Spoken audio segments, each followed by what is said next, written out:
Islam day লাস মুনকাস, যা পুতুলের দ্বীপ নামে পরিচিত, পৃথিবীর সবচেয়ে রহস্যময় এবং ভীতিকর স্থানগুলির মধ্যে একটি। মেক্সিকো সিটির দক্ষিণে জোসিমিলকো খালের একটি ছোট দ্বীপ এটি, যেখানে হাজার হাজার পুরনো জীর্ণ ভাঙা পুতুল গাছ থেকে ঝোলানো অবস্থায় দেখা যায়। এই দ্বীপের সঙ্গে জড়িয়ে আছে এক করুণ ও রহস্যময় গল্প। এই দ্বীপের প্রাক্তন তত্ত্বাবধায়ক ছিলেন ডন জুলিয়ান সান্তানা বারেরা। 1950-এর দশকে ডন জুলিয়ান এই দ্বীপে একাকী বাস করতেন। একদিন তিনি খালের মধ্যে একটি ছোট্ট মেয়েকে ডুবে মরতে দেখেন, কিন্তু তাকে বাঁচাতে পারেননি এবং এই ঘটনা তাকে গভীরভাবে মর্মাহত করে। এর কিছুদিন পরে তিনি খালের জলে একটি পুতুল ভাসতে দেখেন।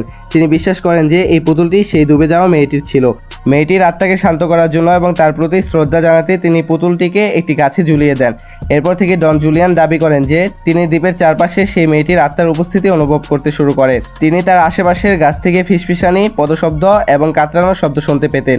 এই আত্মাকে সন্তুষ্ট করার জন্য এবং নিজেকে রক্ষা করার জন্য তিনি আরও বেশি পুতুল সংগ্রহ করতে শুরু করেন।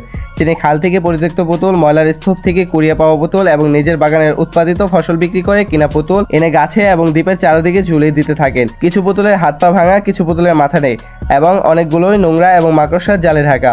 50 বছর ধরে তিনি এই কাজ চালিয়ে যান। 2001 সালে ডন জুলিয়ান সান্তানা বারাকে সে একই স্থানে মৃত অবস্থায় পাওয়া যায়, যেখানে তিনি নাকি সেই ডুবে যাওয়া মেয়েটিকে প্রথমবার দেখেছিলেন।